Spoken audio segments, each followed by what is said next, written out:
Hello guys, कैसे हैं आप लोग। आशा करता हूँ आप सभी अच्छे होंगे। आज हम क्लास 8 का मैथ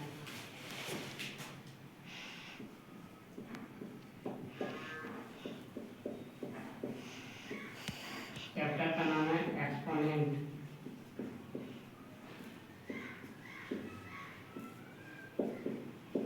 हिंदी में इसे घातांक बोलते हैं।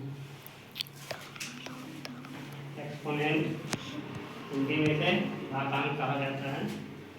आज हम इसके जितने भी फॉर्मूले हैं, क्योंकि एक्सपोनेंट जो बनते हैं वह टोटली जो है फॉर्मूले पर, जो इसका रूल्स है, एक्सपोनेंट का जो रूल है उसी रूल पे ये सभी एक्सपोनेंट के जितने भी चैप्टर हैं वो सवाल सॉल्व होते हैं। So you have to know the law of exponent. इसलिए आप सभी को जो लॉ है एक्सपोनेंट के उसे जानना बहुत ज़रूरी है, बहुत आवश्यक होता है। अगर आप एक्सपोनेंट के लॉ को नहीं जानेंगे तब तक आपका एक्सपोनेंट का कोई भी चैप्टर हल, कोई भी सवाल को आप हल नहीं कर सकते हैं बिना इसके नियम को जाने हुए, क्योंकि एक्सपोनेंट वह सभी लॉ पर आधारित होते हैं। एक्सपोनेंट का जो रूल होता है उसी रूल के आधार पर सभी मैथ सॉल्व होते हैं। सो गाइस, आपको एक्सपोनेंट के सभी लॉज ऑफ एक्सपोनेंट जानना बहुत आवश्यक है। तो हम इस वीडियो में आज हम केवल एक्सपोनेंट के जो लॉज होते हैं, जो रूल्स होते हैं, जिसके पैटर्न पर, जिसके आधार पर हम एक्सपोनेंट के सवाल को हल कर सकते हैं। सो आप इस वीडियो को लास्ट तक ज़रूर देखिएगा और एक्सपोनेंट के जो लॉज हैं उसे आप समझिएगा और फिर सवाल को बनाने का प्रयास अपने से स्वयं से कीजिएगा। आप देखेंगे कि आप आसानी से उस रोल के आधार पर एक्सपोनेंट के जितने भी सवाल हैं वह इजी वे में आसानी से हल हो जाएगा। तो आप इस एक्सपोनेंट के लॉज को समझें, जानें और इस वीडियो को अंत तक जरूर देखेंगे। अगर आप नए होंगे तो मेरे चैनल को सब्सक्राइब कर लीजिएगा, ज्वाइन कर लीजिएगा, बेल आइकन को ऑन कर लीजिएगा ताकि जितने भी नोटिफिकेशन होगा वह आप तक पहुंचता रहे। और अधिक से अधिक अगर वीडियो अच्छा लगेगा इसे ज़्यादा से ज़्यादा शेयर कीजिएगा, लाइक कमेंट जरूर कीजिएगा। कमेंट बॉक्स में आप अपना कमेंट जरूर लिखिएगा, मुझे बताइएगा वीडियो कैसा लगा। So now I am going to start the law of exponent. Laws of exponent. Exponent के लॉज क्या है, मैं स्टेप बाय स्टेप आपको रूल को लिख देता हूँ। जो एक्सपोनेंट के लॉज हैं उसे मैं लिखते जाता हूँ और आपको एग्जाम्पल भी दे करके इसे समझाने का प्रयास करता हूँ। तो पहला लॉ है कि आपको अगर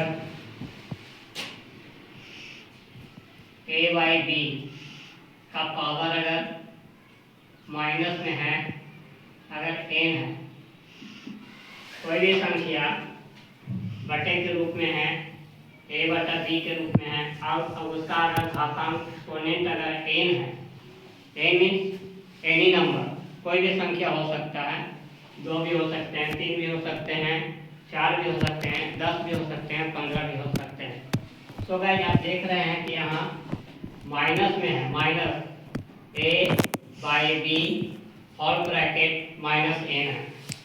सो गाइस, माइनस को हटाने के लिए हम क्या करते हैं, इसका हम रेसिप्रोकल कर देंगे।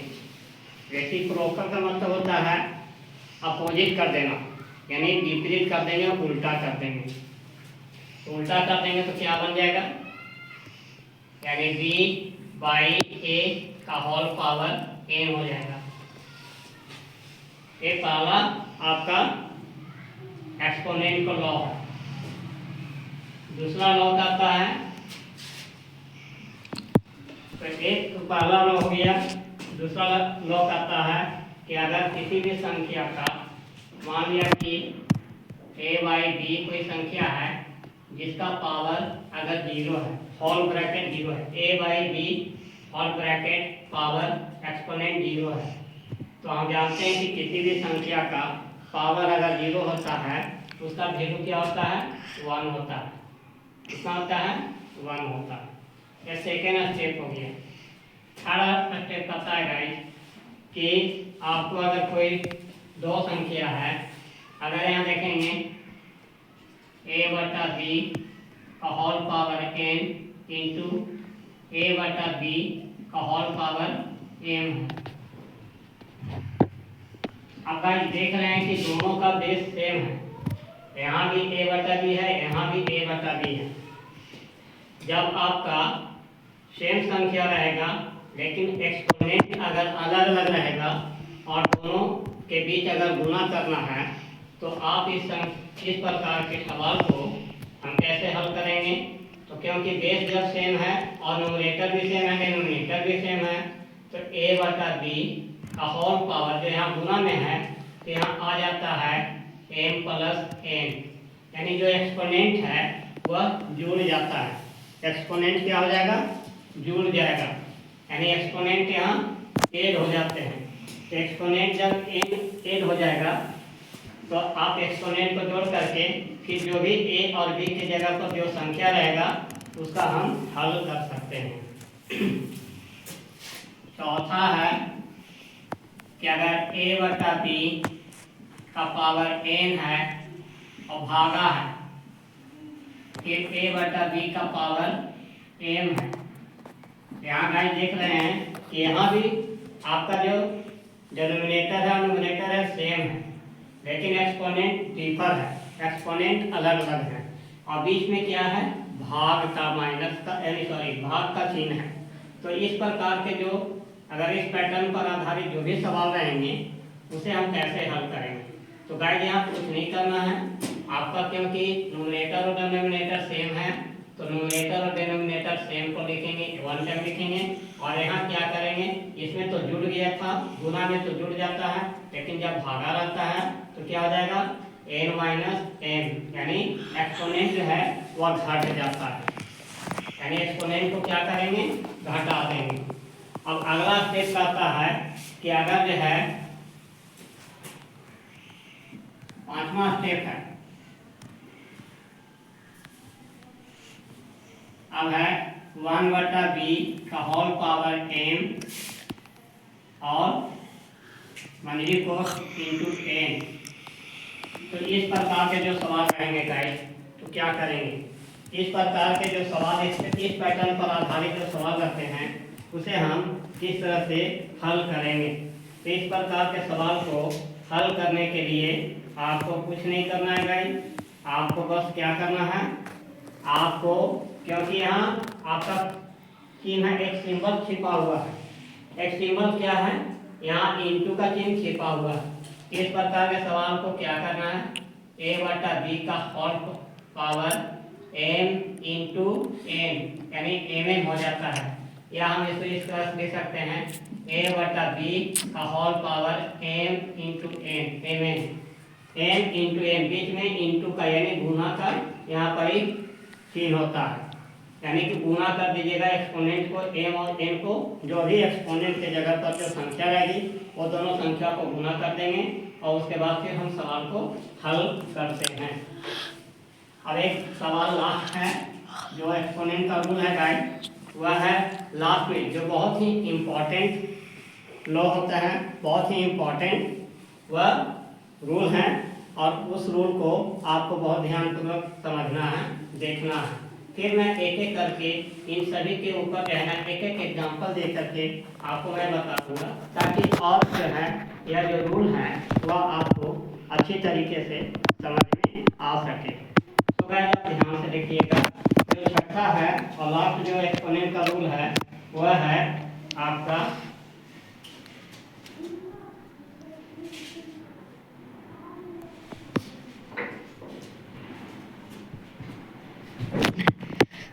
a बाई बी और इंटू सी बटा डी और ब्रैकेट चेंज। देख रहे हैं गाइस, यहाँ क्या है, A by B into C by D का होल ब्रैकेट एन। इसका मतलब ये हुआ कि ये दोनों जो संख्याएं दी गई है ए बटा बी और सी बटा डी, इस दोनों का पावर जो है ना, जो एक्सपोनेंट है, जो घातांक है, दोनों का एन है। इसका मतलब ये हुआ कि आप इसे इस तरीके से भी लिख सकते हैं, ए बटा बी का पावर एन, और यहाँ गुना है तो गुना दे दीजिएगा, और सी बटा डी का पावर भी एन हो जाएगा। यानी कि दोनों का घातांक जो है वो क्या बैठेगा, यानी एन बैठ जाएगा। या एक और भी होता है, जैसे ए बटा बी बटा सी बटा डी का होल पावर एन है। इसका मतलब ये हो गया कि ए बटा बी का होल पावर एन बटा सी बटा डी का होल पावर एन। ये होता है आपको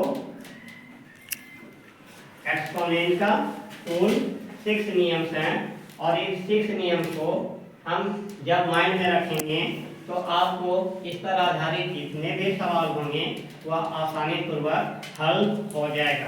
अब देखिए एक एग्जांपल ले लेते हैं। अब एक एग्जांपल ले लेते हैं कि इसका जो है कोई संख्या है। अब कोई संख्या है गाइस, अब जैसे ए बटा बी के उदाहरण है। मान लिया कि यहाँ 4/5 का पावर 3 है, -3 है। 4/5 का पावर -3 है। तो क्या करेंगे गाइस, कुछ नहीं करना है, इसको रेसिप्रोकल में चेंज कर दीजिए, यानी इसका उल्टा कर देंगे। यानी उल्टा करेंगे तो 5/4 और पावर क्या हो जाएगा, माइनस हट जाएगा, सीधी हो जाएगा। इसका मतलब यह हुआ कि 5 का पावर भी 3 हो गया और 4 का पावर भी 3 हो गया। 5 का पावर भी 3 हो गया और 4 का पावर भी 3 हो गया। यानी 5 गुने 5 गुने 5, यानी हम 3 टाइम्स लिख सकते हैं। अब 4 इंटू 4 इंटू 4, यानी हम 3 टाइम्स इसको भी लिख सकते हैं। अब इसको गुना करेंगे तो 125, आई जब गुना करेंगे तो 16 चौके 64। ये आपका आंसर हो जाएगा। ए भी आंसर हो सकते हैं और ए भी आंसर हो सकते हैं। तो इस तरह से हम क्या करते हैं, इस तरह से हम सवाल को बना सकते हैं। कब, जब हम लॉज ऑफ एक्सपोनेंट को अच्छी तरीके से अगर हमारे दिमाग में आएगा, जब हम इसे दिमाग में रखेंगे, एक्सपोनेंट के जो लॉज हैं उस लॉज को अगर हम याद रखेंगे, जानेंगे, तभी जो है हम इस प्रकार के सवाल को हल कर सकते हैं। अब किसी भी संख्या का पावर 0 है। मान लिया कि यहाँ नेक्स्ट एग्जांपल है 4 का पावर 0। अब हमने बताया था कि किसी भी संख्या का पावर अगर 0 होता है तो उसका वैल्यू 1 होता है। यानी 4 का पावर 0 में मतलब हो गया 1, या ये बटे के रूप में रह सकता है।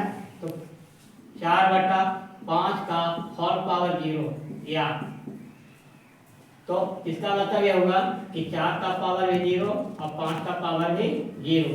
तो किसी भी संख्या का पावर 0 यानी 1/1, दैट मीन्स 1। ये आपका आंसर हो गया। इसी तरीके से और भी जो है ना, ये तो मैंने कुछ एग्जांपल दिए हैं। अब नेक्स्ट वीडियो में मैं आपको इस पर आधारित जो भी सवाल हैं, मैं उसे 2-4 वीडियो इस पर बना करके आप सभी को सेंड करूंगा, अपलोड करूंगा।